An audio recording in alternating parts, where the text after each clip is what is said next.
Friends, आज इस video में हम जानेंगे ई श्रम कार्ड के बारे में। भारत सरकार द्वारा असंगठित क्षेत्र के श्रमिकों के लिए ई श्रम कार्ड जारी किए जा रहे हैं। यदि आप असंगठित क्षेत्र के श्रमिक हैं और आपको विभिन्न सरकारी योजनाओं का लाभ लेना है तो निश्चित ही आपको अपना ई श्रम कार्ड अवश्य बनवाना चाहिए। किस प्रकार से ई श्रम कार्ड आप बनवाएंगे, ई श्रम कार्ड के क्या क्या फायदे हैं, इसके बारे में विस्तार पूर्वक आज इस वीडियो में हम जानेंगे। Upadhyay digital junior to Z में आपका स्वागत करता हूँ। अगर आप असंगठित क्षेत्र से संबंध रखते हैं और आप श्रमिक हैं तो निश्चित ही ई श्रम कार्ड आपके लिए बड़ा ही लाभदायक सिद्ध हो सकता है।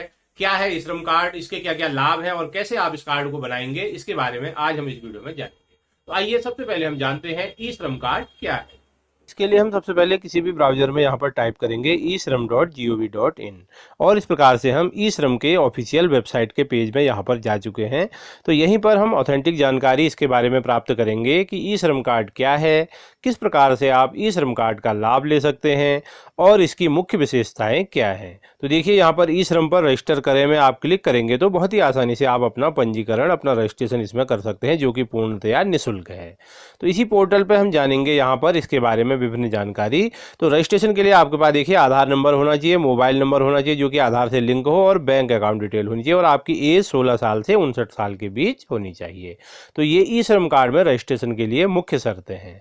तो आइए इसी ई श्रम कार्ड के जो यहाँ पर ऑफिशियल वेबसाइट है या इसका जो पोर्टल है, इसी में दिया हुआ है। यहाँ पर बहुत सारे प्रश्न, मुख्यतया लोगों के क्या क्या प्रश्न है, तो सबसे नीचे यहाँ पर देखिए हम इसमें क्लिक करेंगे और इसी वेबसाइट के माध्यम से जानेंगे कि ई श्रम कार्ड बनवाने के लिए क्या क्या शर्तें आवश्यक हैं, इसके क्या क्या लाभ हैं और कौन कौन व्यक्ति ई श्रम कार्ड बनवा सकता है। तो देखिए यहाँ पर दिए गया है पूछे जाने वाले प्रश्न। पहला प्रश्न यहीं पर है, असंगठित कामगार कौन है। तो देखिए ऐसा कोई भी कामगार जो गृह आधारित किसी भी क्षेत्र में कार्य करता है, वेतनभोगी है और असंगठित है, तो वो असंगठित कामगार कहा जाता है। तो उसी के लिए ये ई श्रम कार्ड है।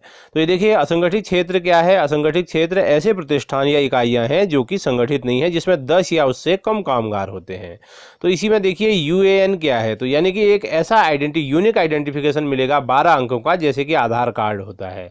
और जिस व्यक्ति को ये श्रम कार्ड मिलेगा, भविष्य में भारत सरकार की जो भी योजनाएं होंगी उन योजनाओं का लाभ इसी कार्ड धारक को मिलेगा। तो इसीलिए ये श्रम कार्ड बहुत ही उपयोगी है। क्या कोई आय मानदंड है। तो देखिए इसमें कोई भी आय मानदंड नहीं है, लेकिन आपको आयकर दाता नहीं होना चाहिए, अर्थात आपको इनकम टैक्स पेयर नहीं होना चाहिए, यानी कि आपकी आय 2.5 लाख से अधिक ना हो। और देखिए क्या ई श्रम में पंजीकरण करने के लिए कोई पात्रता मानदंड है। तो अभी हमने बताया इसमें 59 साल तक के व्यक्ति ही अप्लाई कर सकते हैं। तो कामगार को ई श्रम पर पंजीकरण करने के लिए किन आवश्यक दस्तावेजों की आवश्यकता होगी। तो अभी हमने यहाँ बात की, आधार कार्ड होना चाहिए, आधार कार्ड से लिंक मोबाइल नंबर होना चाहिए और आपके पास बैंक अकाउंट डिटेल होनी चाहिए। तो इस प्रकार से देखिए यहाँ पर ई श्रम कार्ड एक असंगठित कामगार को क्या लाभ होगा। तो लाभ क्या होंगे, देखिए भविष्य में जो भी भारत सरकार की बेनिफिट स्कीम्स हैं, जो भी डायरेक्ट बेनिफिट स्कीम्स हैं, वो सभी इसी कार्ड के माध्यम से मिलेंगी।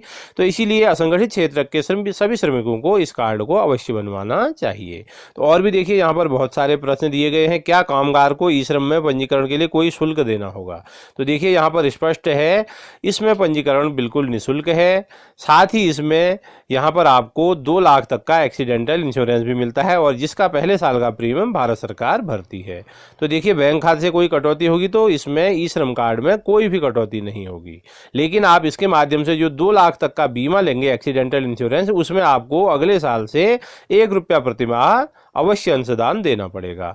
तो क्या कामगार को यूएएन कार्ड का नवीनीकरण कराना होगा। जी नहीं, इसको नवीनीकरण कराने की आवश्यकता नहीं है। इसी वेबसाइट में आप इसको डिटेल अपडेट करेंगे तो ऑटोमेटिक वो रिन्यू हो जाएगा। और देखिए ई श्रम में कामगार कौन कौन से लाभ ले सकता है। तो एक बार आप पंजीकरण करेंगे तो भविष्य में जो भी सरकारी योजनाएं हैं वो सारी योजनाएं इसके माध्यम से आपको प्राप्त होंगी। तो इसी प्रकार देखिए इसमें व्यवसाय की पहचान कैसे की जाती है, बहुत सारे प्रश्न यहाँ पर हैं। श्रम मंत्रालय द्वारा मेरे विवरण का किस प्रकार प्रयोग किया जाएगा।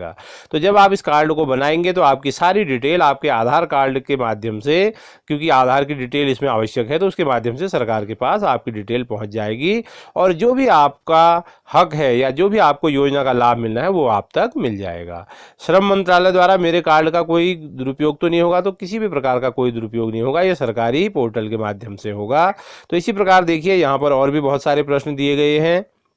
इसमें देखिए PMSBY ई श्रम से कैसे जुड़ा है, यानी कि प्रधानमंत्री SBI बीमा जो योजना है वो इसके साथ ऑटोमेटिकली जुड़ी हुई है, और ये इसमें 2 लाख रुपए तक का एक्सीडेंटल इंश्योरेंस या 1 साल का विकलांगता की स्थिति में 1 लाख का बीमा मिलता है, तो ये ऑटोमेटिक इसके साथ आपको प्राप्त होगा। तो देखिए और भी बहुत सारे यहाँ पर प्रश्न हैं, किस प्रकार की प्रक्रिया है इसमें, क्या मुझे अपनी जन्मतिथि और आमदनी का प्रमाण देना होगा, तो अभी तक इसमें जन्मतिथि और आमदनी का कोई भी प्रमाण देने की आवश्यकता नहीं है। तो यहाँ पर देखिए बहुत सारे प्रश्न ई श्रम से संबंधित यहाँ पर दिए हैं कि किस प्रकार से आप इस कार्ड को बनवा सकते हैं। तो 60 वर्ष की आयु प्राप्त करने के बाद कामगार को इस कार्ड को फिर रिन्यू करवाने की कोई आवश्यकता नहीं है, यानी कि अपडेट नहीं करना होगा। और अभी भी रिन्यू करने के लिए आपको कहीं कोई प्रक्रिया नहीं अपनानी है, इसकी वेबसाइट में जाकर के, इसके पोर्टल में जाकर के बहुत ही आसानी से आप इसको अपडेट कर सकते हैं और आपका कार्ड यह ऑटोमेटिकली रिन्यू हो जाएगा। तो इस प्रकार देखिए यहाँ पर पूछे जाने वाले प्रश्न का सेक्शन है, तो इसमें सारे आपके प्रश्नों के जवाब दिए गए हैं। तो अब हम यहाँ पर बात करेंगे ई श्रम कार्ड, जो कि बड़ा ही उपयोगी होगा भविष्य में। सारी सरकारी योजनाओं का लाभ इसी कार्ड के माध्यम से मिलेगा असंगठित क्षेत्र के श्रमिकों के लिए। तो आइए अब हम जानते हैं किस प्रकार से आप इसमें रजिस्ट्रेशन करेंगे। तो देखिए यहाँ पर किस प्रकार से रजिस्ट्रेशन करें, जैसे ही ये लिंक यहाँ पर आपको दिखाई देगा इसी पोर्टल में eShram.gov.in में, तो इसमें आप क्लिक करेंगे तो यहाँ पर देखिए सेल्फ रजिस्ट्रेशन का फॉर्म आपके सामने आ गया है, और घर बैठे बैठे आप इस फॉर्म के माध्यम से अपना रजिस्ट्रेशन कर सकते हैं। तो देखिए यहाँ पर कह रहा है age should be between 16 to 59 years, यानी कि 16 वर्ष से 59 साल के जो व्यक्ति हैं वही इस योजना में इस ई श्रम कार्ड के लिए रजिस्ट्रेशन कर सकते हैं। और आपका जो मोबाइल है देखिए आधार से लिंक होना चाहिए, वो यहाँ पर अगर आप डालेंगे तो आपको ज़्यादा फॉर्मेलिटी करने की आवश्यकता नहीं पड़ेगी। साथ ही यहाँ पर कुछ और डिटेल है, प्रोविडेंट फंड आपका कटता है EPF हो तो नो कर देंगे, उसके बाद यहाँ पर अन्य डिटेल्स आप फिल कर सकते हैं। तो आइए अब हम सेल्फ रजिस्ट्रेशन की प्रक्रिया प्रारंभ करते हैं। तो जैसे ही आप इसमें क्लिक करेंगे तो आपके पास एक OTP आएगा। OTP आने के बाद जैसे ही आप एंटर करेंगे तो यहाँ पर आपको अपना सबसे पहले आधार नंबर डालना होगा। तो जैसे ही आप यहाँ पर अपना आधार नंबर डालेंगे, आई एग्री में क्लिक करेंगे, उसके बाद सबमिट में क्लिक कर देंगे। तो यहाँ पर सबमिट में क्लिक करने के बाद आपके आधार से जो मोबाइल लिंक होगा उसमें एक OTP आएगा, उस OTP को आप यहाँ पर डालेंगे और सबमिट में क्लिक करेंगे। तो यहाँ पर देखिए आपकी सारी बैंक डिटेल आदि जो कि आधार से लिंक है वो यहाँ पर आ गई। तो आप कंटिन्यू में इसमें क्लिक करेंगे, इसके बाद यहाँ पर आपकी पर्सनल इन्फॉर्मेशन आ गई है। तो यहाँ पर देखिए आपको अपना जो ये मोबाइल नंबर है वो डालना है, उसके बाद email ID डालनी है, मैरिटल स्टेटस है, फादर्स नेम है, उसके बाद आपकी सोशल कैटेगरी है, किस ग्रुप से आप बिलोंग करते हैं, जनरल, SC ST OBC आदि, ब्लड ग्रुप डालना है। उसके बाद यहाँ पर देखिए आपका ब्लड ग्रुप क्या है उसके बारे में यहाँ पर आपको डिटेल डालनी है। उसके बाद क्या आप डिसेबल हैं तो येस या नो, उसके बाद टाइप ऑफ डिसेबिलिटी, अगर कोई डिसेबिलिटी है नहीं तो आप यहाँ पर नो कर देंगे। नॉमिनी की डिटेल अगर आप डालना चाहें तो येस में क्लिक करेंगे, उसके बाद यहाँ पर नॉमिनी का नाम और उसकी डेट ऑफ बर्थ, उसका जेंडर और आपसे क्या रिलेशन है, ये सारी डिटेल यहाँ पर फिल करेंगे। उसके बाद यहाँ पर सेव एंड कंटिन्यू में आप क्लिक करेंगे तो नॉमिनी की डिटेल भी आपकी यहाँ पर फिल हो जाएगी। तो सेव एंड कंटिन्यू में हम क्लिक करेंगे। इसके बाद यहाँ पर देखिए हमारे सामने अगला जो यहाँ पर है इसका पोर्शन, जैसे ही आप इसको क्लिक करते जाएंगे ये आगे बढ़ता जाएगा। अगला है रेजिडेंशियल डिटेल्स। यहाँ पर आपको अपना एड्रेस टाइप करना है, आपको अपना current address, house number, locality, state, district, उसके बाद सब डिस्ट्रिक्ट, तहसील और पिन कोड, ये सारी डिटेल यहाँ पर आप फिल करने हैं। उसके बाद अगर आपका परमानेंट एड्रेस और करेंट एड्रेस, पोस्टल एड्रेस यही है तो सेम में क्लिक करेंगे, नहीं तो आप यहाँ पर दूसरा एड्रेस भी डाल सकते हैं। उसके बाद कब से आप यहाँ पर रह रहे हैं तो कितने ईयर्स आपको हो गए हैं ये भी आपको यहाँ पर सेलेक्ट करना होगा। तो उसके बाद अगर आप माइग्रेटेड हैं तो यहाँ पर माइग्रेशन का यहाँ पर यस करेंगे, नहीं तो नो कर देंगे। उसके बाद यहाँ पर ये जो ग्रीन टिक है ब्लू टिक में आप साइन करेंगे, उसके बाद यहाँ पर सेव एंड कंटिन्यू में क्लिक कर देंगे।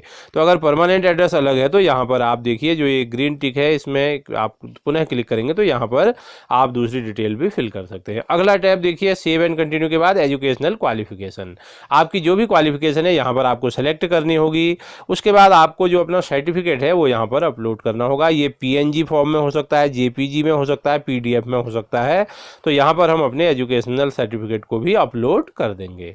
उसके बाद एजुकेशनल डिटेल यहाँ पर हमने फिल कर दी, सर्टिफिकेट अपलोड कर दिया। उसके बाद मंथली इनकम स्लैब आपका कौन सा है, 10,000 या उससे ऊपर, 10,000 से 15,000, तो यहाँ पर ये सारी डिटेल है। इस डिटेल को आप सेलेक्ट कर लेंगे। उसके बाद यहाँ पर इनकम का सर्टिफिकेट भी आप यहाँ पर अपलोड कर देंगे। इसके लिए भी पीडीएफ, पीएनजी, जेपीजी आदि किसी भी प्रकार की फाइल हो, ये अपलोड करने के बाद सेव एंड कंटिन्यू में क्लिक करेंगे। अब हमारे पास डिटेल आ गई ऑक्यूपेशन एंड स्किल्स। आपका क्या पेशा है, आपके पास क्या क्या स्किल्स हैं, यहाँ पर हम सबसे पहले प्राइमरी ऑक्यूपेशन करेंगे। उसके बाद दूसरा कॉलम है वर्किंग एक्सपीरियंस है, तीसरा है सेकेंडरी ऑक्यूपेशन। उसके बाद ऑक्यूपेशन सर्टिफिकेट को यहाँ पर हम अपलोड करेंगे अगर कोई है। उसके बाद how did you acquire skills, किस प्रकार से आपने ये स्किल्स एक्वायर की, जैसे आप सेल्फ लर्निंग आदि भी कर सकते हैं। तो सेव एंड कंटिन्यू में क्लिक करेंगे। अगला जो डिटेल है बैंक अकाउंट डिटेल, तो यहाँ पर आपको अपने बैंक अकाउंट की डिटेल डालनी है और यहाँ पर आप कोशिश करें कि जो आपके आधार से लिंक अकाउंट है उसी की यहाँ पर डिटेल आप डालें, क्योंकि भविष्य में सरकार की जो भी योजनाएं होंगी उनका लाभ आपको इसी अकाउंट में मिलेगा। तो यहाँ पर बैंक डिटेल, अकाउंट नेम उसको कंफर्म करेंगे, आईएफएससी कोड डालेंगे, बैंक नेम डालेंगे, ब्रांच नेम डालेंगे।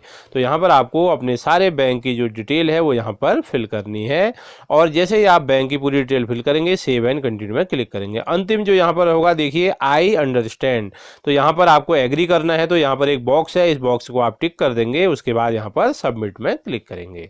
तो जैसे ही आपने यहाँ पर सबमिट में क्लिक किया, ई श्रम कार्ड में आपका रजिस्ट्रेशन हो चुका है और यहीं पर देखिए आप नीचे अपना ई श्रम कार्ड यहाँ से डाउनलोड कर सकते हैं, जिसे कि यूएएन कार्ड कहा जाता है। तो यहाँ पर देखिए आपका ई श्रम कार्ड डाउनलोड हो चुका है। तो इस प्रकार से आप बहुत ही आसान स्टेप्स में ई श्रम कार्ड में पंजीकरण कर सकते हैं, जो कि पूर्णतया निःशुल्क है और यह आपके लिए बड़ा ही महत्वपूर्ण साबित होगा। फ्रेंड्स, आज इस वीडियो में हमने ई श्रम कार्ड के बारे में जाना। ई श्रम कार्ड क्या है, कैसे आप इसका लाभ ले सकते हैं।